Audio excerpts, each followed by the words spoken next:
Assalamualaikum warahmatullahi wabarakatuh. Perkenalkan, nama saya Suryana.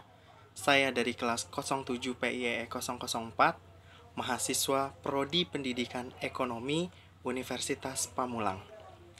Nah, di sini saya akan melakukan pembuatan video mengenai refleksi diri pada saat kemarin atau minggu lalu melakukan kegiatan praktek mengajar pada mata kuliah pemantapan kemampuan mengajar, di mana dosen pengampunya adalah Ibu Fani Erda Tasya SPD MPD. Nah, pada mata kuliah itu minggu lalu memang saya disuruh melakukan kegiatan praktek mengajar. Nah, dalam praktek mengajar kemarin, di situ ada beberapa kelemahan-kelemahan yang memang saya lakukan. Adapun juga beberapa kekurangannya. Tidak menutup kemungkinan pasti pun ada kelebihan-kelebihannya. Nah, berbicara mengenai kelebihan di dalam diri saya kemarin pada saat praktek mengajar, ini bukan berkaitan pada saya bisa atau tidak, tapi melainkan berdasarkan pengalaman. Mungkin para sobat pendidik semua pada saat kemarin praktek mengajar ada beberapa kesalahan. Nah, untuk diri saya pribadi yang menjadi kelebihannya karena memang mungkin saya sudah mempunyai pengalaman dalam mengajar di sekolah-sekolah. Kebetulan pada saat waktu itu saya sudah melakukan kegiatan mengajar. Nah, disitulah menjadi nilai plus atau nilai lebih saya, di mana saya mampu melakukan kontrol kelas atau menguasai kelas, di mana ketika terdapat peserta didik atau anak didik yang memang di saat di kelas itu dalam tanda kutip bercanda atau mungkin bergurau atau ngobrol dengan teman sebangkunya. Nah, biasanya ketika saat ada anak didik yang seperti itu, kita sebagai pendidik atau seorang guru pasti akan ditantang bagaimana cara kita mengendalikan kelas. Nah, biasanya pada saat seperti itu, saya pribadi biasanya langsung menegur, tapi menegurnya pun tidak untuk menyebut nama. Tapi misalkan ketika saya saat lagi membahas sebuah materi, ketika ada di bagian belakang sedang bercanda, oke, bagaimana untuk anak-anak yang di bagian belakang? Apa yang dimaksud dengan bla bla bla bla? Nah, itu biasanya saya lakukan ketika memang terdapat peserta didik yang mengobrol atau bercanda saat saya menjelaskan materi. Nah, selain itu, selain saya mampu menguasai kelas, kelebihan diri saya dalam mengajar pun mungkin karena memang saya sudah harus bisa bagaimana memahami sebuah materi. Nah, kebetulan pada saat kemarin praktek mengajar, itu materi yang saya angkat adalah terkait dengan analisis SWOT dalam dunia bisnis atau dunia kewirausahaan. Nah, analisis kemarin itu berkaitan dengan analisis SWOT. Dan kemarin itu memang mungkin saya dinilai dengan sangat amat baik karena kemampuan dalam pemahaman materinya. Jelas, memang seharusnya seorang guru ketika baik itu saat praktek ataupun memang sudah terjun ke dunia pendidikan, hal yang paling utama adalah mampu memahami materi pembelajarannya. Nah, kemudian apa sih yang menjadi kelemahan diri saya? Nah, sobat pendidik juga kemarin harus tahu nih, selain kelebihan kita yang kita punya, tapi ada beberapa kelemahan dirinya. Nah, contohnya diri saya pribadi. Kelemahan saya itu mungkin ketika memang sudah terlalu asyik dan memang karena durasi belajar itu kan normalnya adalah 2 kali 45 menit atau 2 jam dikali 45 menit. Nah, itu totalnya kan 90 menit. Nah, namun karena kemarin kegiatan hanya praktek, jadi dengan durasi waktu minimal 25 menit, maksimal 30 menit, itu di situ saya mungkin agak sedikit agak bingung dalam memanage waktu, sehingga saya merasa ketika kemarin saat praktek itu ada beberapa hal-hal yang memang saya lupakan. Contoh, ketika saat pembukaan kelas itu saya lupa. Biasanya saya itu selalu yang namanya seperti bertanya tentang kondisi kelasnya. Itu biasanya ketika ada sampah di kanan kiri bawahnya itu atau mungkin di kolong meja, biasanya itu saya lakukan saat sebelum memulai pembelajaran. Namun karena kemarin sudah sedikit bingung dan berbeda ketika memang eh, praktek mengajar dengan terjun itu sedikit beda. Justru kalau saya pribadi, saya agak kebingungan, agak sedikit apa ya namanya, jadi malu gitu ketika dilihat dengan teman-teman sekelas dan juga dosen gitu kan untuk dinilai. Nah, tapi ketika terjun pun pasti nanti ada beberapa hal yang sama kayak gitu. Namun karena memang mungkin saya sudah mempunyai kedekatan dengan beberapa anak didik, jadinya ya biasa-biasa saja gitu, tapi bisa dianggaplah seperti teman, kurang lebih seperti itu. Nah, selain itu, kelemahan yang di minggu lalu yang saya lakukan itu ada beberapa. Mungkin karena kemarin niat saya ingin menggunakan beberapa media dengan beberapa model pembelajarannya, itu ada yang memang kurang tersampaikan dengan baik bagaimana sih alur atau sintaks pelaksanaannya. Nah, karena sintaks pelaksanaannya itu harusnya durasinya lebih lama dan kemarin hanya praktek itu, memang pelaksanaannya tidak berurutan. Tapi perlu diketahui bahwa dari model pembelajaran saya itu kemarin ada dua, model pembelajaran TGT dan juga gamification. Nah, itu dikolaborasikan dengan beberapa media pembelajaran. Nah, media yang saya gunakan itu ada media apa namanya, kertas karton yang memang dibuat dengan ada beberapa pertanyaan yang ditempel di kertas tersebut dan kemudian nanti dijawab oleh masing-masing kelompok. Nah, kelompok itu dibuatlah dengan sistem tim games turnamen atau TGT yang kita kenal itu kan. Nah, nanti setiap ketua maupun anggotanya itu maju bergiliran. Jadi setelah menjawab mundur, maju, menjawab mundur. Nah, itu karena memang durasi kemarin sangat singkat, jadi pelaksanaannya belum maksimal.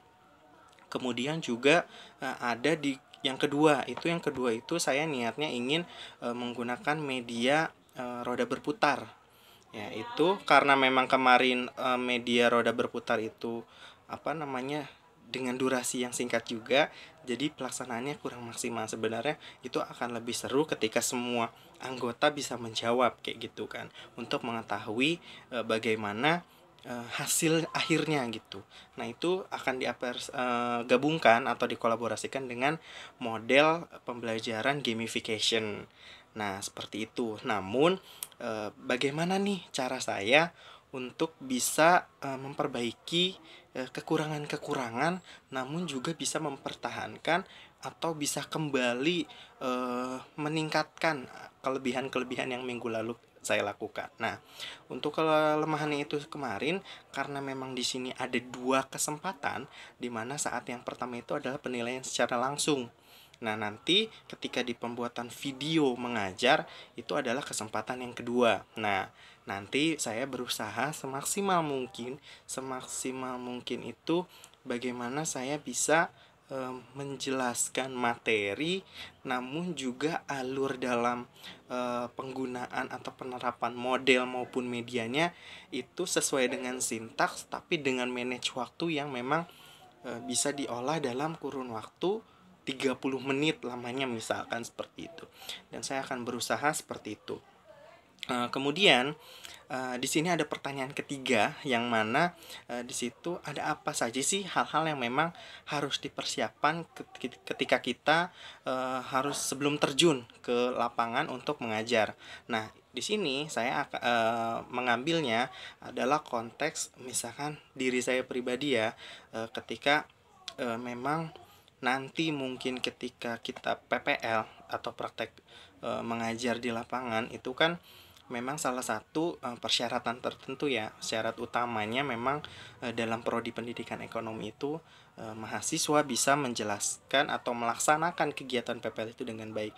Nah, ada beberapa yang perlu dilakukan, ini versi dengan saya sendiri, dimana kita harus mengadakan yang namanya pendekatan dengan sekolah mitra sebelum PPL.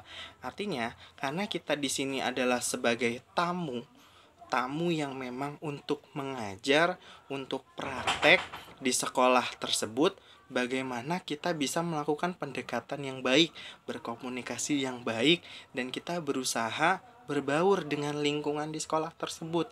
Seperti misalnya hal yang utama mengetahui siapa sih kepala sekolahnya, siapa sih wakil kepala sekolah di bidang kurikulum, bidang kesiswaan, dan juga lainnya. Karena apa? Itu nanti penting. Karena kita ketika mengajar itu harus tahu nih siapa aja sih guru-guru ini, dan mungkin kita bisa menjadi bertanya atau sharing gitu kan, hal-hal apa aja yang berkaitan dengan sekolah tersebut. Nah, yang kedua ada attitude be a good person. Artinya apa? Bahwa kita sebelum melakukan itu kita juga nanti harus bisa mempunyai attitude yang baik.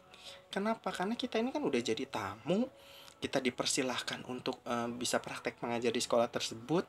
Jadi berusaha semaksimal mungkin mempunyai sikap dan attitude yang baik dalam berkomunikasi, mungkin dalam nanti mengajar, atau mungkin pendekatan dengan beberapa guru di sana, dengan atasan-atasan di sekolah tersebut.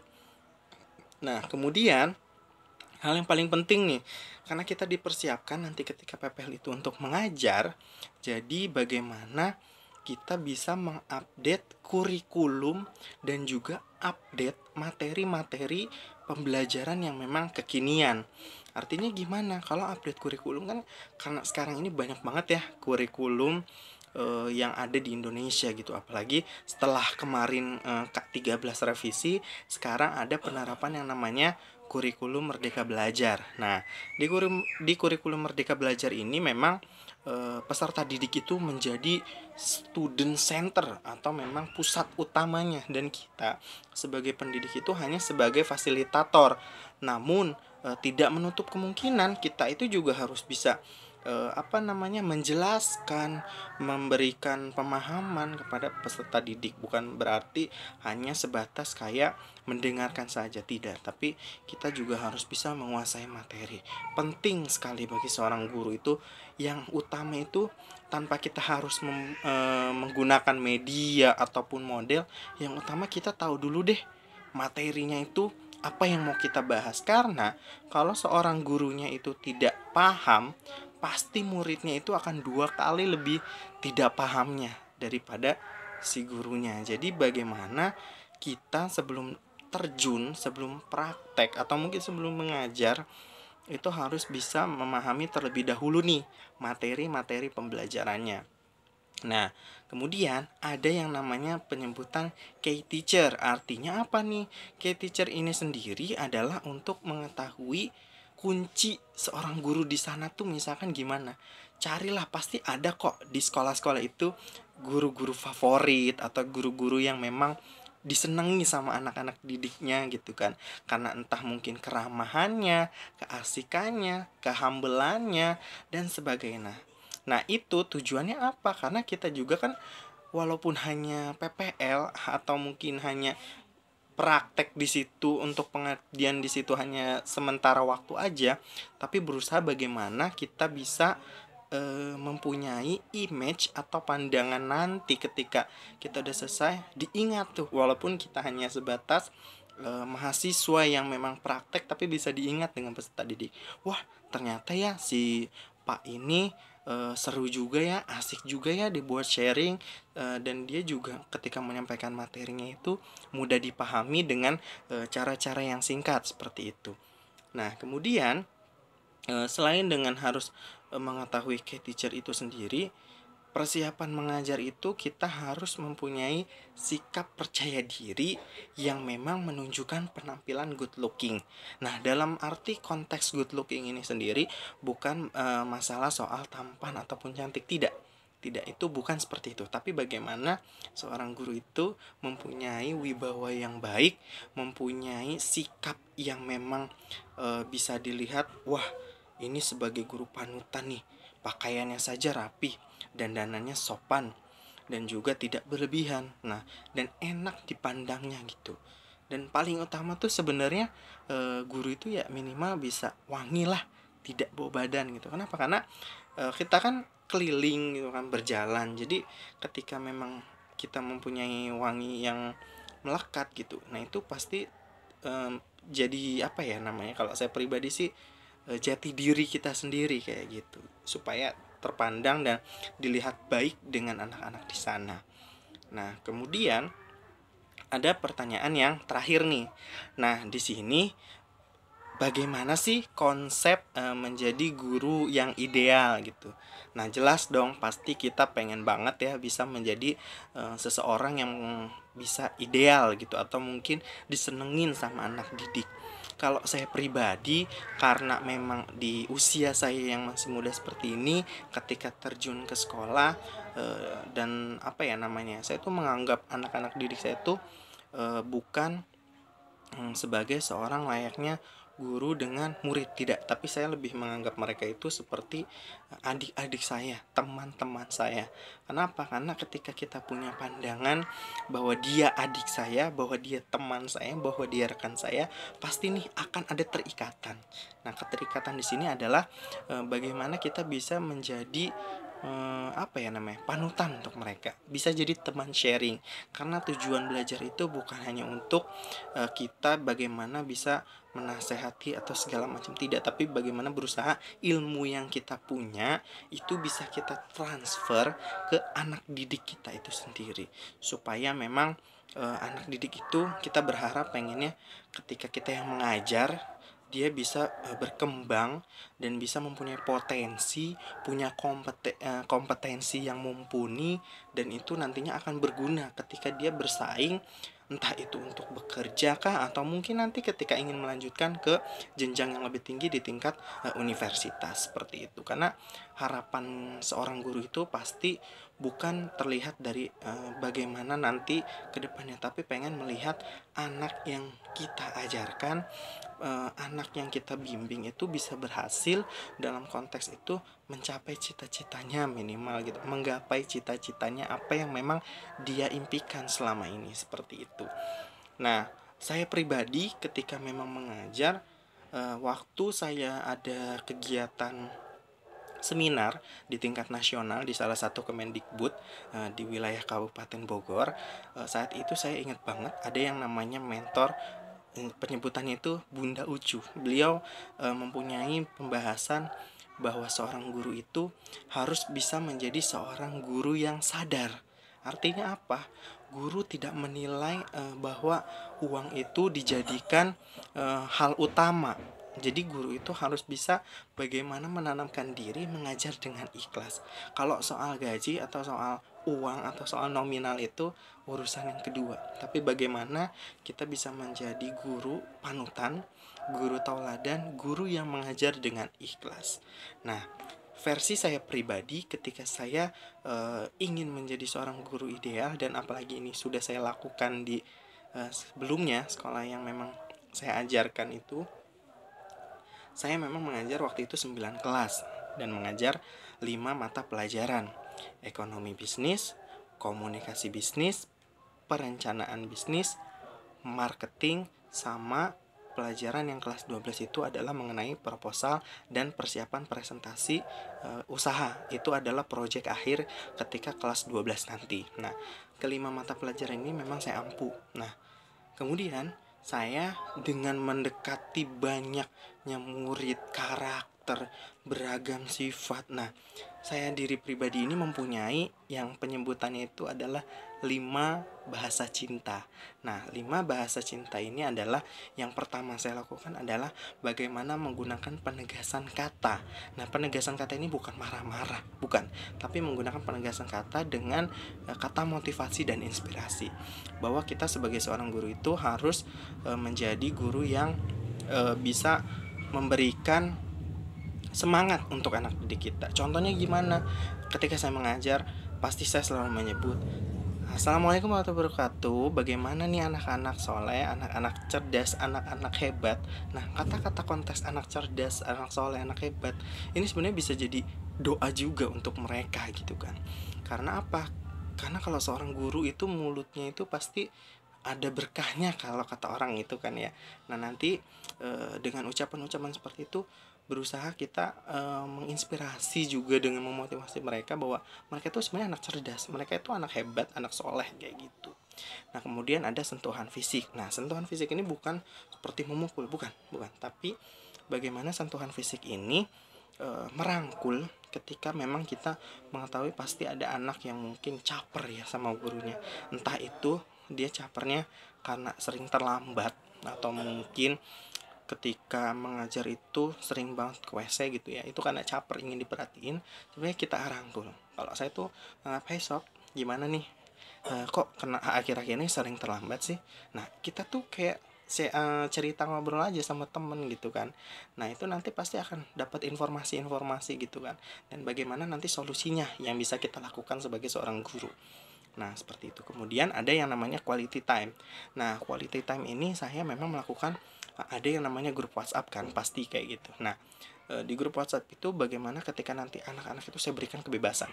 Kalau sudah di luar sekolah itu dia bebas mau manggil saya Kak, Bapak atau apa, nggak apa-apa. Karena saya punya sebutan juga di sana itu Kak Sur dan juga Bro Sur gitu kan. Nah, kalau misalkan anggapan orang-orang mungkin kayak diledek gitu, tapi nggak, sebenarnya itu eh, kalimat atau panggilan cinta mereka kepada saya kayak gitu kan. Nah, bentuk quality time saya itu sendiri, saya melakukan hubungan baik dengan mereka. Nah, selanjutnya yang keempat ada reward. Nah, reward ini adalah pemberian hadiah atau pemberian penghargaan kepada siswa-siswa, baik itu siswa yang pintar ataupun tidak. Saya pasti selalu memberikan reward gitu kan. Entah itu dalam bentuk nilai kah, atau mungkin kayak hadiah sekedar pulpen pun saja itu bisa membuat dia senang, dia membuat bahagia bahwa dia apresiasi gitu oleh gurunya. Nah, yang terakhir adalah bagaimana saya berusaha bisa melayani dengan pelayanan yang terbaik kepada semua anak-anak didik saya, karena anggapan saya pribadi, orang tua mereka menitipkan ke sekolah itu dan menganggap diri kita atau saya pribadi adalah orang tua sambung atau orang tua kedua di sekolah itu. Jadi saya berusaha bagaimana memberikan pelayanan yang terbaik, memberikan informasi-informasi terkait dengan sekolah gitu kan. Nah, kurang lebih itu aja yang memang mau saya sampaikan terkait dengan beberapa pertanyaan-pertanyaan dan juga video refleksi diri saya pribadi ketika kemarin praktek mengajar. Nah, karena sobat pendidik juga harus tahu bahwa kita menjadi seorang pendidik itu hal yang mulia, hal yang memang sangat mempunyai nilai ibadah di dalamnya. Jadi bagaimana buat sobat pendidik semua nih, calon-calon pendidik profesional, harus bisa menjadi tauladan dan juga menjadi guru panutan, serta guru yang ideal disenangi oleh banyak peserta didiknya nanti. Nah, saya punya jargon yang namanya seperti ini. Kita sebagai guru harus bisa menjadi, dan kita harus terus menggali informasi, raih prestasi, tebarkan inspirasi. Sekian, saya Suryana dari kelas 07 PIE 004 mengucapkan terima kasih, kurang lebihnya mohon maaf. Assalamualaikum warahmatullahi wabarakatuh.